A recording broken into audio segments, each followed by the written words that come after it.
Assalamu alaikum.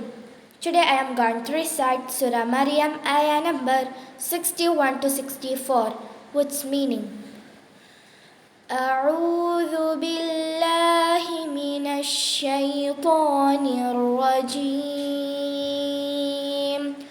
ശപിക്കപ്പെട്ട പിശാചിൽ നിന്ന് ഞാൻ അള്ളാഹുവിനോട് അഭയം തേടുന്നു. ബിസ്മില്ലാഹിർ റഹ്മാനിർ റഹീം. പരമകാരുണികനും കരുണാനിധിയുമായ അള്ളാഹുവിൻ്റെ നാമത്തിൽ. ജന്നാതി അദ്നില്ലതി വഅദർ റഹ്മാനു ഇബാദഹു ബിൽ ഗൈബ് ഇന്നഹു കാന വഅദുഹു മഅതിയാ. അതായത് പരമകാരുണികൻ അള്ളാഹു അവൻ്റെ സ്വന്തം അടിമകളോട് അദൃശ്യമായ നിലയിൽ വാഗ്ദാനം ചെയ്തിട്ടുള്ള സ്ഥിരവാസത്തിൻ്റെ സ്വർഗങ്ങളിൽ പ്രവേശിക്കും. നിശ്ചയമായും അവൻ്റെ വാഗ്ദാനം നടപ്പിൽ വരുന്നത് തന്നെയാകുന്നു.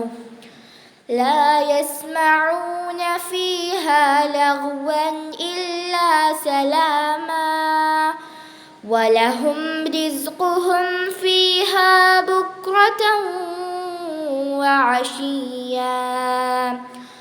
അവർ അവിടെ വച്ച് സലാമല്ലാതെ നിരർത്ഥകമായി യാതൊന്നും കേൾക്കുകയില്ല.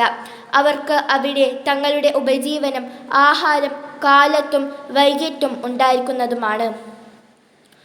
തിൽകൽ ജന്നതുല്ലതി നൂരിസു മിൻ ഇബാദിനാ മാ കാന തഖിയ്യാ. നമ്മുടെ അടിമകളിൽ നിന്ന് ആര് ഭയഭക്തരായിരുന്നുവോ അവർക്ക് നാം അവകാശപ്പെടുത്തി കൊടുക്കുന്ന സ്വർഗമത്രേ അത്.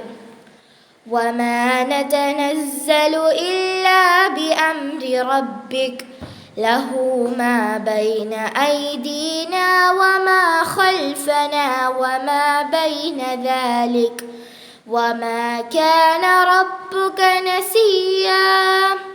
നബിയെ, തൻ്റെ രക്ഷിതാവിൻ്റെ കൽപ്പന പ്രകാരമല്ലാതെ ഞങ്ങൾ മലക്കുകൾ ഇറങ്ങുന്നില്ല. നമ്മുടെ മുന്നിലുള്ളതും പിന്നിലുള്ളതും അതിനിടയിലുള്ളതും എല്ലാം അവൻ്റേത് തന്നെ. തൻ്റെ രക്ഷിതാവ് വിസ്മരിക്കുന്നവനല്ല.